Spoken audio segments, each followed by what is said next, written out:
All right, we're coming online right now. I'm going to give a little bit of time. If anyone wants to join, come and join. We are good. We're going to be talking. I'm going to put this on here. Let's see.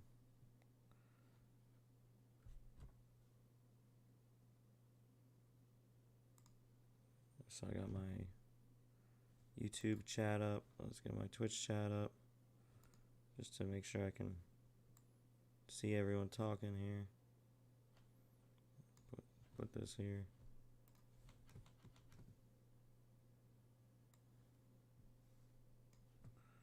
The Twitch chat should be there. That's good. Half the screen is Twitch chat. Half the screen is YouTube chat.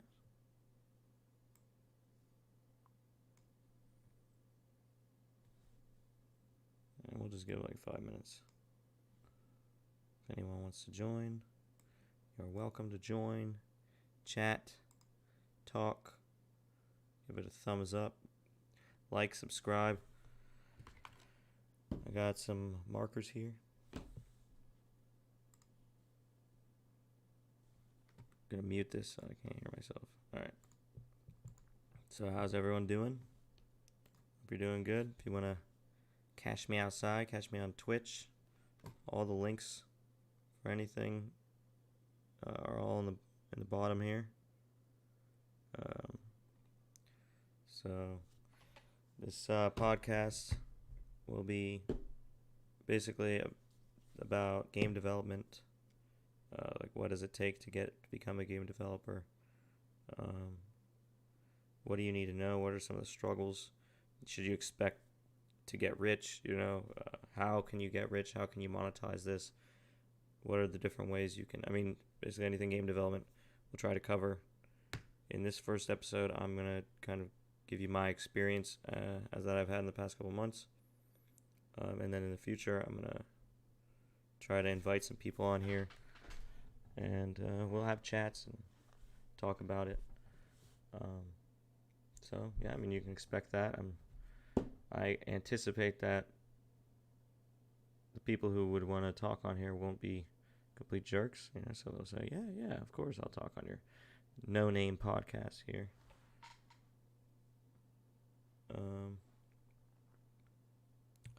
Let's just give it a few minutes here. Let's see. We got a whiteboard here you can use here. Got a bunch of kids' scribbles on it. It's all right. My kids like to scribble scrabble here. Let's see. Erase. It's dirty, but it's fine. It's fine. We'll just make some room here. We got the brown. All right. Let's give some time. Everyone's leaving instead of joining, which is, it's all right. It's not a big deal. We are, and by the way, these subscribers are for Twitch. On YouTube, you can also subscribe. I would appreciate it. I would appreciate both. Appreciate follows on Twitch. All right.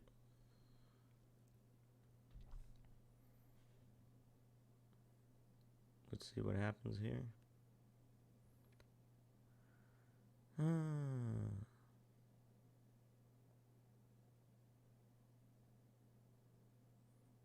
dead air.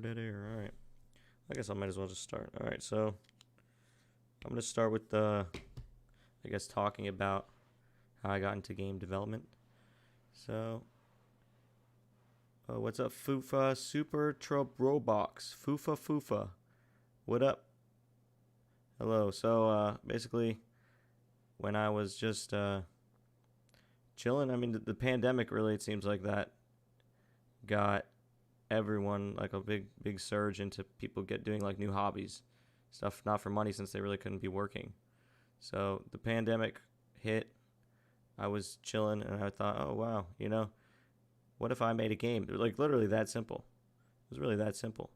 And so I decided like, okay, how can I go about this? What does it take to really make a game? And honestly, I thought it'd be a lot simpler than it was to an extent. And then on the other hand, I thought the coding aspect of it would be a little bit daunting. I honestly knew nothing about coding going into this, and all of a sudden, I don't even need this because I can't even hear myself. It's like a Joe Rogan podcast here. Take off the headphones. But all of a sudden, I thought, why not just try to learn coding? So then I looked up, okay, what are the different ways to make a game? I came down to the two, Unreal and Unity. I guess that's the two that most people first pick. And I was honestly stuck because they say that Unreal is great if you want to make a game with good graphics, but then C++ programming is ridiculously difficult for someone who's just going into programming. It's so complicated. The one draw to Unreal was the visual scripting system, but I just can't get behind that. I can't get behind visual scripting completely because I feel like you need to. Yeah, we got the Kajanadifis Asfis. Thank Fufu.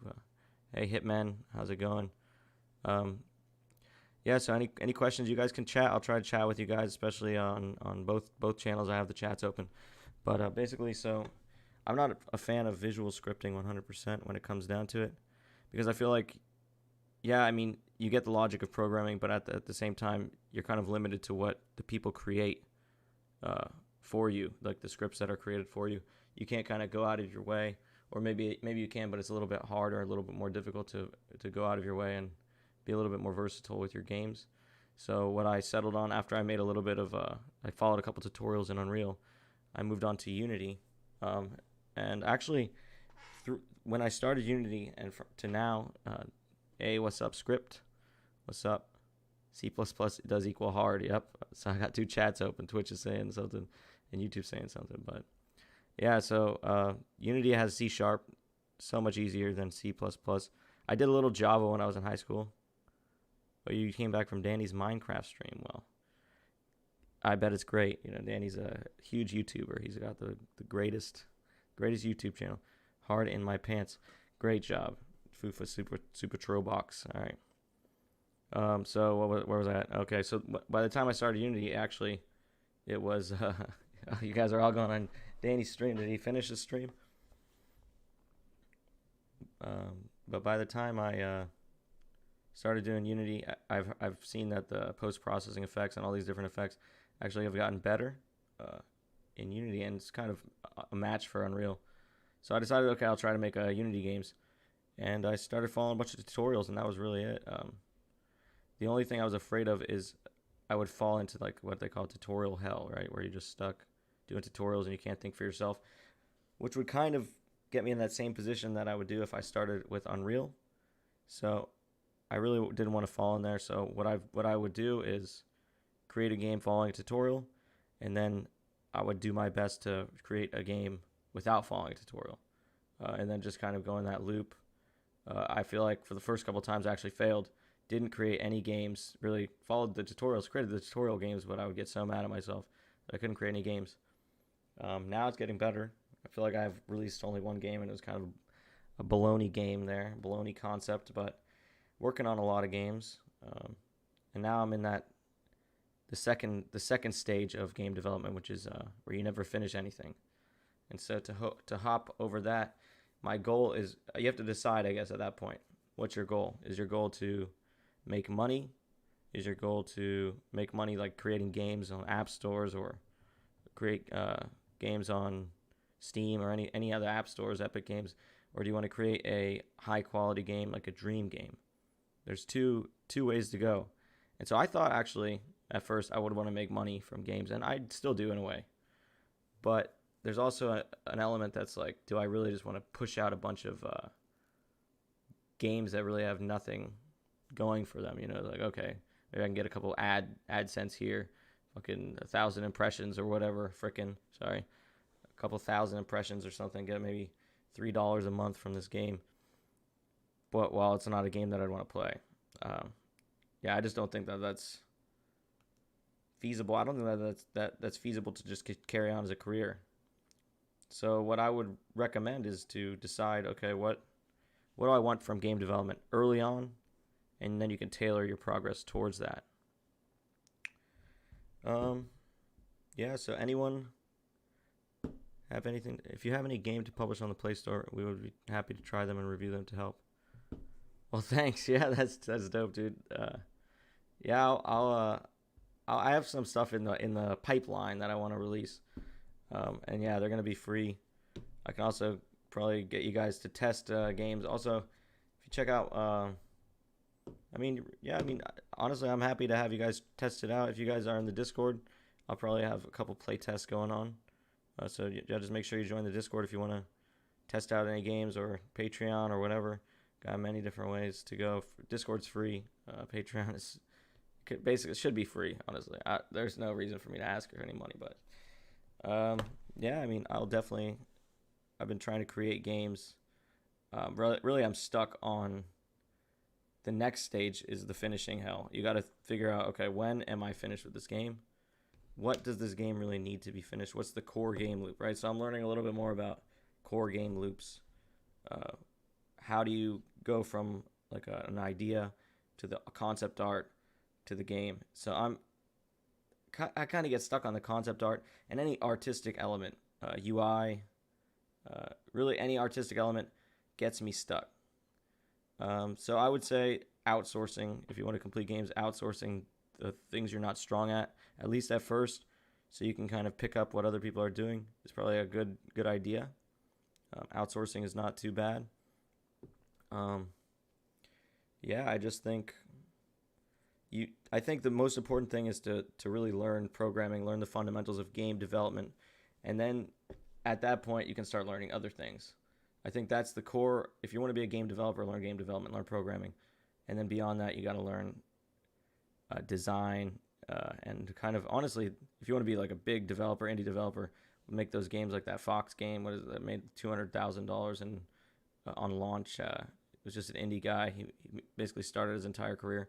Can't think of the name right now, but that takes time and that takes a lot of effort. And I don't think he created a lot of those assets himself. I think a lot of those successful games, if you're trying to make a successful game, use asset stores, bought asset packs, and really we're learning with you because I'm starting game development. There's a channel called Brackies. Yeah, Brackies is awesome. I learned from Brackies a lot. Brackies is one of the too bad he quit, but I mean, at the same time, he's got so many videos. I mean, it's not like he's going to create any new ones and stuff is going to update, but Brackies is actually extremely useful for learning game development. He has so many different niche topics and tricks.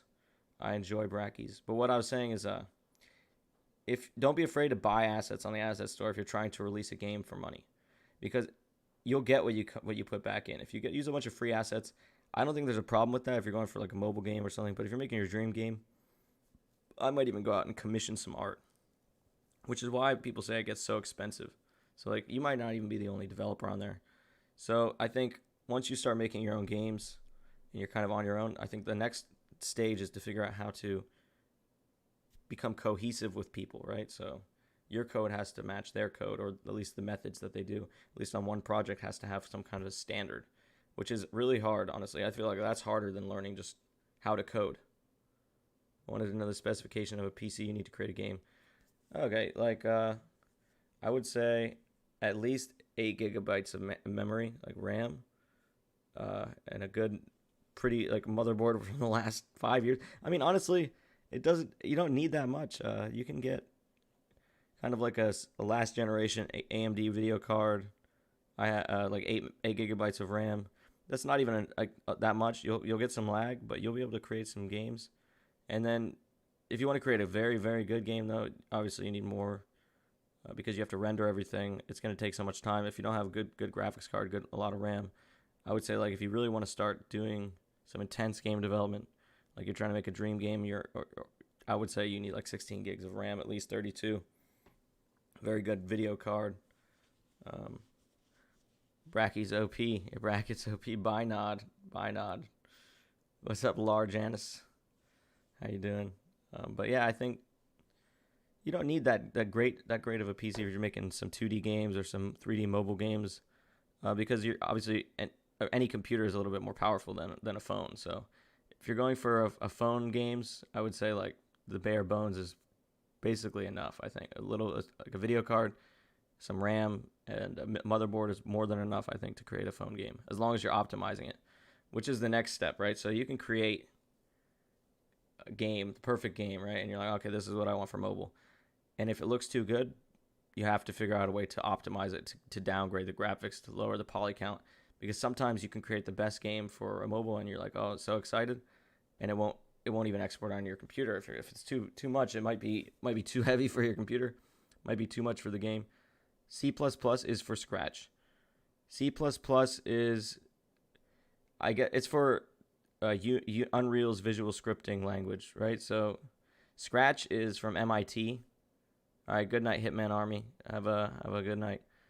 C++ is for Unreal Engine. They use a visual scripting thing that's kind of like Scratch, but it's specifically for Unreal. And Scratch, I don't know what Scratch uses, maybe Python, but from what I can tell, it's kind of that's like for kids learning. I think it's honestly, I feel like if you wanted to teach kids, visual scripting is a great way. If you want to learn coding, I would say visual scripting with C# is a very good option, because you'll start to learn the basics of C#, and then at that point, C# is a pretty straightforward language. So as opposed to C++, where you have pointers and nested functions or whatever the hell there is. I don't really know much about C++, but it's a lot. I tried it, and what I realized is the straightforwardness of C# is 10 million times easier. And if you want to start visual scripting, I would go to Unity and do both visual scripting, or even Scratch. You could do Scratch. But Scratch is going to kind of guide you in the way of Python, and that's even more straightforward. But I don't know an engine that uses I think Pygame is a 2D engine that you can create like Snake and stuff like that. But I think if you're going for game development, there's so many games that are made in Unity now, and with the Bolt visual scripting, you can learn so much. What's up, Phantom? How's it going? How you doing?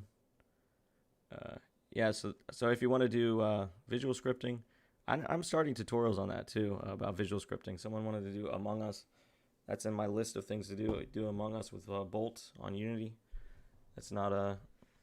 So if you want to learn visual scripting, I don't have any qualms against you. I think that's a good starting point, but you should always kind of aspire to start learning normal scripting, C# in Visual Studio, and learn the syntax of scripting, because the visual scripting can teach you the logic. It'll help you solve some problems. My hair looks crazy right now. I'm trying to figure out where it should go. Here, maybe up, whatever. But visual scripting, okay, whatever. Visual scripting is, it's useful to learn the logic of programming, to solve problems, and it kind of teach you how to think of programming in the programming mindset. But I think there's no supplement to actually knowing the syntax and being able to really just draw out this code, type it out. Because it's faster, it seems like. It's more straightforward. Visual scripting has the lines and the paths and everything, and it kind of shows you what's going on. But at the same time, the speed that I can type the script is probably 10 times faster than I can go and line up all these boxes and create the connections.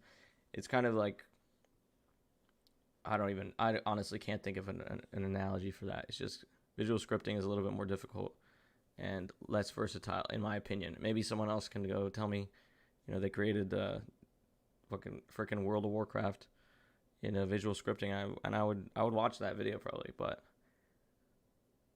do you think AI will be implemented in computer games? Honestly, I think AI is implemented in computer games.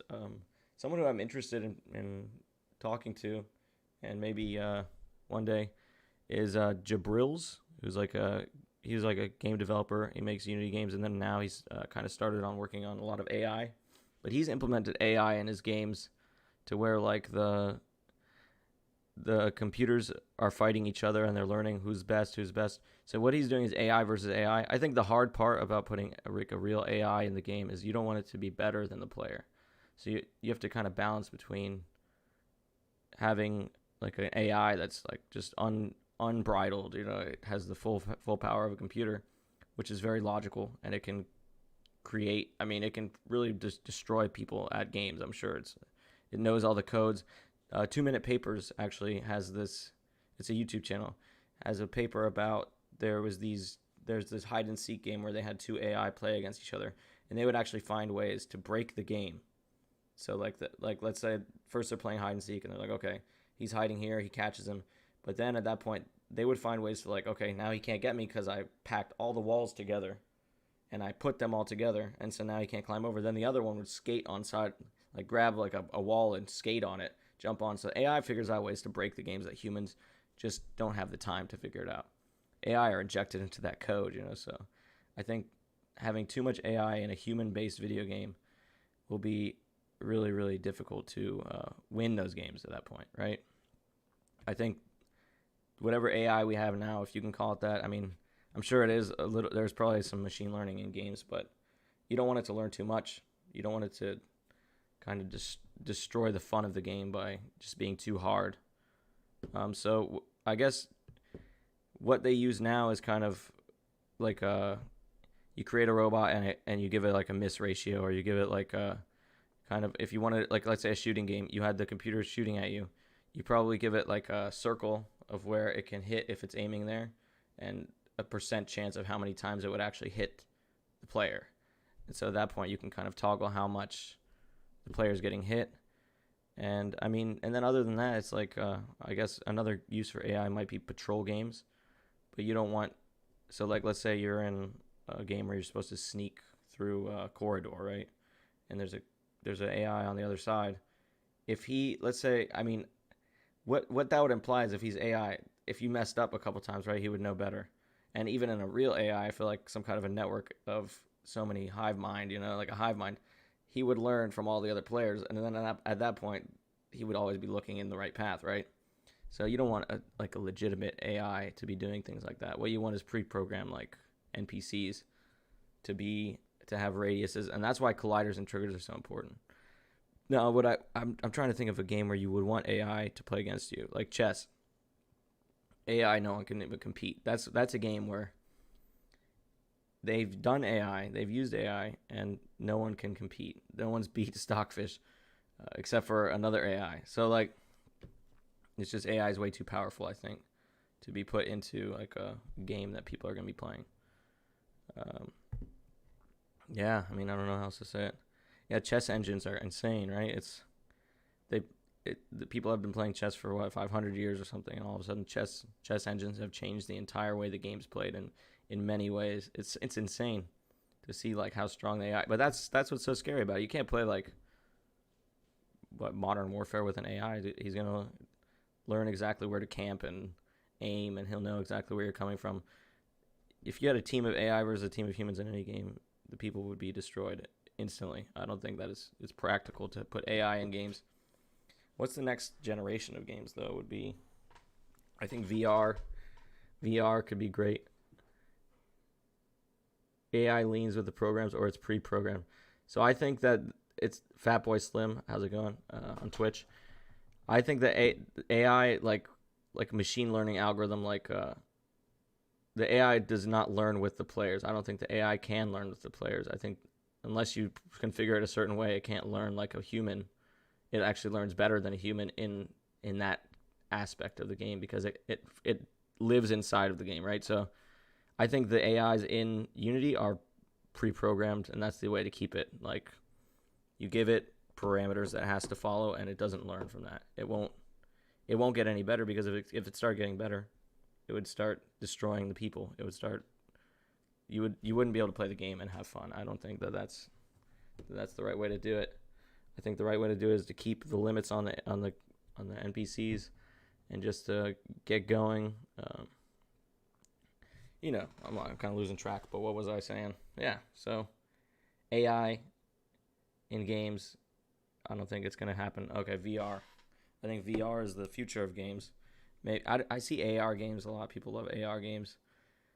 VR, I feel like VR has such like the immersive element. If you can make it cheaper for everyone, if you can make everyone like able to afford it, I think that's the next level of games. And then what did I see? I saw another 2-minute paper. That's like one of the best, I would say, a great YouTube channel. Check out 2-minute papers. They just had another one where they literally will map your hands pretty accurately. So where like you're moving your fingers like this, and all of a sudden like you can now you can use like your hands for like they can do it for surgery. They can use stuff. They can make like so many different VR applications. I think that's the future of gaming. Imagine if you just had to like VR headset and your fingers as guns, right? That would be a pretty amazing game. I think that's not too far in the future. Probably by the end of next year, we'll have some crazy games like that. The only thing is affordability of VR. So I don't think it's fair to have people on VR and consoles. Like, let's say you have a finger gun and you're just pointing and it's pretty accurate, points directly at the people's head. I think you will have an advantage against people on the computer, and you will have an advantage against people on the consoles. That I think they need to make this a little bit more affordable, and so everyone can kind of afford VR. And at that point, you'll be seeing some kind of the next level of games, the next breakthrough in games. Plus, with the new graphics and everything, if they could implement VR, like a VR console, so like a console that uses VR as a controller, that I think that's the next stage. And they just released the new consoles, so I doubt that they'll put it on this one, but by the time in 2025, you'll probably see like so much VR going on. And I think that if you're trying to get into game development, try to get an Oculus and try to start making for VR now. You will be way ahead of everyone else who's not doing that. So you'll be able to create the next best VR indie game if you start now. I haven't started. I don't have an Oculus, but that's my little prediction, I guess. If you're watching. Yeah, so do you think that reality is far? What do you mean that that the VR?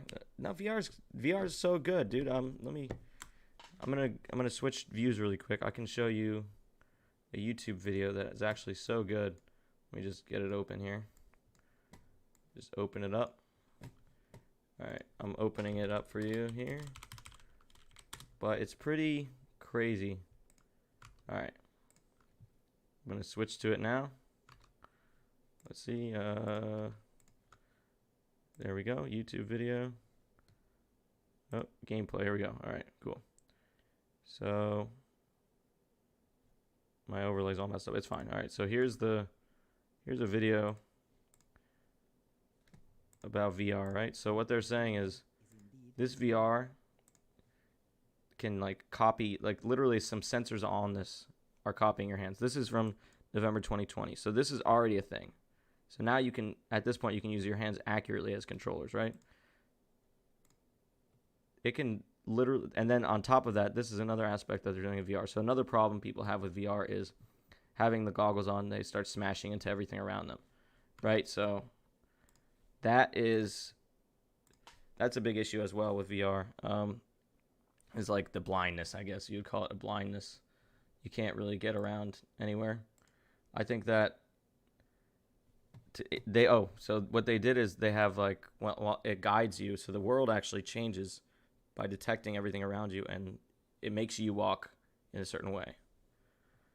HTC Vive, yeah. So like VR is not that far. Like advanced VR is here. It's already here. I don't think it's very far, and it's hard to. I don't think it's hard to expect that we're gonna have some crazy games in the future, where you are the character and you actually feel like it, like kind of almost as close to the Matrix as I can imagine. I'm sure with Neuralink, right, we'll be in the Matrix, but I don't think I'm gonna be putting Neuralink in my brain anytime soon. If you've seen Elon Musk's Neuralink, seems a little crazy to put a computer chip in my brain. I don't think I can get that far. So that WebVR is an experimental API that uses 3.js for VR. So 3.js is that like a JavaScript thing to make games? What's 3.js? He's saying WebVR. Is WebVR what we were just watching?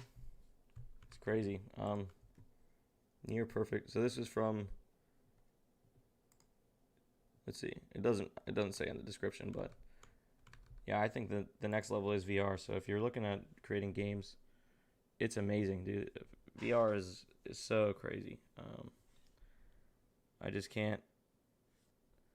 I can't believe that we're almost in this world here. That's going to be kind of a virtual world. You get to pick where you live, right? So I'm sure there's going to be some MMOs or whatever you call them on VR where you're living another life. What's the only thing you really do in this world is go eat, and then you come back and live your life. Like, it's not that far off right now. So imagine when the senses have become overloaded. I think it's kind of dangerous in a way, but people have also been kind of conditioned in the past 10 years to kind of enjoy a more virtual environment than anything else. VR enabled websites. See, okay, so that's cool. So now they're already enabling VR websites. So imagine in 5 years, right? You're playing your VR game. You need to go to Amazon. Instead of going to Amazon.com, you put on your Amazon app. You're walking through the Amazon mall, right? You're like asking. I mean, I don't think it'd be this difficult, honestly. But imagine that, like you're walking through the Amazon mall. You're asking the computer, okay, take me to the technology section or something. You know, I need a new mouse. All of a sudden, you're in the Matrix with a bunch of mice. You pick out the mouse. I mean, I think that's, if you could start making apps like that, right? You're on the cutting edge at that point. I think, honestly, I think if you could make an app like that right now, that's a kind of a game in a way. You could sell so much. If you want to make money, I think VR is the future. Hello, Navaneet. How are you doing? But hello. Yeah, I see you. You're doing. So, yeah, I think maybe I'll do a VR series because I think that it really is the future, and I'm not trying to push being locked inside of some headset, but I think that's the inevitability of where we're headed. I think if you're trying to get on the financial end of that, VR is much more useful than AR, and then cryptocurrency. If you can somehow implement your VR and cryptocurrency like blockchain in an app, you have the next level app, 100%. But at the very, very minimum, just like VR, like a VR mall where you can sell. Thanks for the compliment, Navneet. You keep it up. Keep up being great. So yeah, I just think it's important. Google Cradboard is also for the future. So what's a Google Cardboard or something? Is that, I don't know what that is, but yeah, I think. Oh, thanks for the follow, Fatboy Slim on Twitch. Very nice. Google Cardboard. I'll look that up. What is that? Let's see. Google Cardboard. So it's a VR. Oh, wow. Okay, so that's their VR headset. Literally, it looks like a cardboard box here. Let me show you guys here. Switch to here. This right here. Google Cardboard. Is this a troll? It's like literally a cardboard box where they do VR. That's crazy. Wow, that's weird. All right, well, yeah, I think they're just trying to make it affordable, right? So that's exactly the next step. So I don't know how much plastic costs, but I think they're just going for like I don't think it costs that much to make a plastic headset. That's $25 official cardboard. Then you stick your phone in there, I think. And then you have a VR headset. I don't think the phone VR has gotten to the same point as the Oculus or anything like that. But I mean, it's on its way. Phones are getting pretty good, pretty strong. They use Oculus VR in the Google Cardboard. If that's $25, that's crazy. How do you get the Oculus on there? Is it already installed inside of that cardboard box? Because it doesn't seem like cardboard and plastic doesn't seem like the difference would be that much. I feel like an Oculus, if that's the difference, the Oculus would be like $40, right? The plastic is not that much. So it's Oculus. Wow. Okay, well that's crazy. If that's an Oculus, I might go get myself a Google Cardboard and try out developing like a real Amazon mall and try to, like, because I think not only Amazon would want to do this. If you're trying to make something new, that's like the next stage is like, okay. Not Oculus. It just uses the phone. Yeah. So I think phone VR is a little bit problematic. HTC Vive and Oculus are very, very far advanced compared to that. But yeah, I think once we have the problems of like people smashing into stuff, now we have kind of that fixed and the hands. I think really what we need is like to start virtualizing everything that we do in innovative ways that people will want to go get that. You could play chess and be the chess piece, right? Like there's so many different applications for VR. I think this is, I guess, becoming the VR podcast. I don't know much about VR. All I know is that it is the next logical step in gaming, right? So like everyone makes the Matrix. Well, that's because people think that that's the next step, right? So like if there was a way to become like a real Matrix kind of guy, right, people would be doing it. So that VR is the next step. It's the closest thing. It's getting so advanced with graphics like increasing. Everything's increasing. I think honestly, I wouldn't be surprised if Oh, it's Steam. Steam, like 10 years ago, 5 years ago, started doing VR. That's like a sign. You got to look out at when the big companies start doing something. There's obviously some growth there. So if you could hop in on that VR train right now, you will be eons ahead. I'm saying you'll be good. You'll be good. So maybe I'll make a VR tutorial. But I think before that, I got to get some kind of a lot of focus on esports for the future of game dev. Yeah, and esports are great too. I mean, the only thing is how many people are going to make the next esports game, right? Like there's not that much room, right? So these AAA companies have the means, they have the money. They're making like $100 million, $200 million games, right? In order to compete with that, like you can make a Fall Guys, right? Fall Guys is probably a fraction of what happened, but it's really the idea. So imagine it's like you're an actor and you're trying to get into an A-list movie, right? Like even an indie film might be called an A-list movie at some point, but yeah, VR. Oh, there you go. That's kind of like the same thing. Like you get a VR casino, you get the whole ambiance. You're walking through, you walk to the table, or even you say like even voice recognition, like I want to play blackjack. Your portal like teleported to a blackjack table. Valorant is the newest. Yeah, Valorant is the newest, and Valorant is made by Riot Games, huge company, Chinese backing. Like they got money for days. So I mean, I wouldn't be. I mean, you can aim for whatever you want, right? I'm just thinking I wouldn't expect to have the next esport hit unless you're working on a game for 5 or 10 years, and at that point, you really have to aim. They say shoot it when you're shooting at someone, right? You want to aim where they're gonna run. Well, if you're aiming 5 years down the road, like you're making a game and it's gonna take 5 years, you're gonna have trouble if that's your goal. I think if you're making a game and it's gonna take 5 years, make it a game that you'd want to play in 5 years. Your dream game, right? That's a game that should take 5 years. Otherwise, you're not gonna be able to compete with these companies. I mean, you just have to. The rest is just like dealing with luck. I think in order to think smart, right? So online, like if you can make a VR casino, I feel like you can make a VR casino honestly unbelievably fast.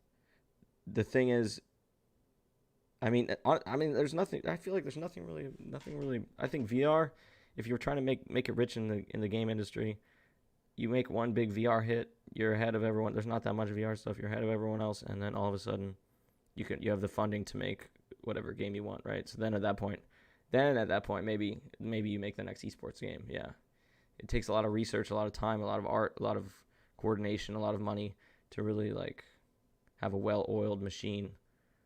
But I mean, to get a game that's played pretty like that's successful, I think it doesn't take as much. It's not the goal of becoming the next ESPN whatever esports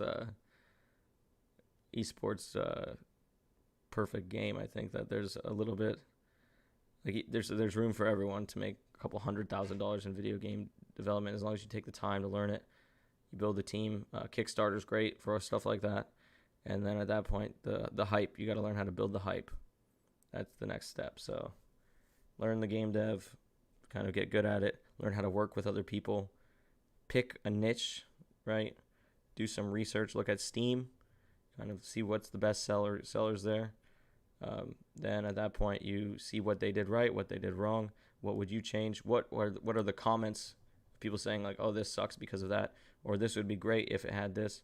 You look at all that, you analyze all that stuff, and then at that point, you can start developing a game, right? That's like the path. If you're trying to make money, that would be what I'd do. And then now you have a team, you have an idea, you create a prototype, create some art, pop it on Kickstarter, and then you have yourself a funded game.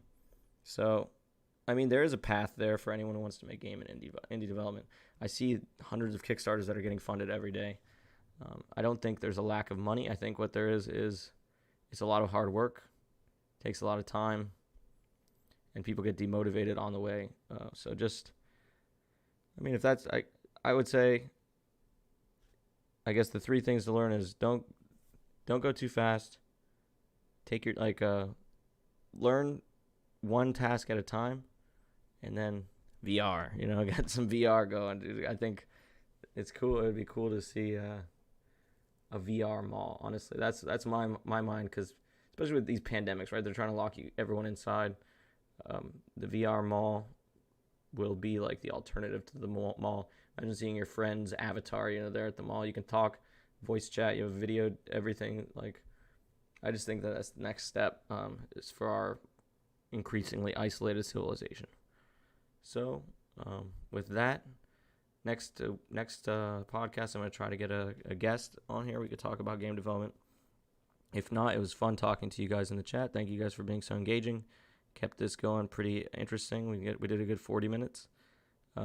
My goal for this is to be about an hour, but this being my first one, it's a lot of talking. It's literally 10 times as much talking as normal videos and streaming, so I'm getting tired doing this. I'm sorry, running out of things to say. I gotta kind of figure it out next time. I'll probably get better as we go on. Thank you for watching. Make sure to join the Discord. I'll link the Discord in the Twitch chat if you want to join it. Here, follow me on Twitch. If you want to follow me on Twitch, that'd be cool. And then follow me on Twitter. And if you want to support the channel, you don't have to. Don't feel pressured, but you can support on Patreon. I don't have any patrons right now, so you would be the first. Anyone who's watching would be the first. So here's that. And then, yeah, just looking to grow my web presence, everything like that. Thank you guys for watching. Have a good day, and goodbye.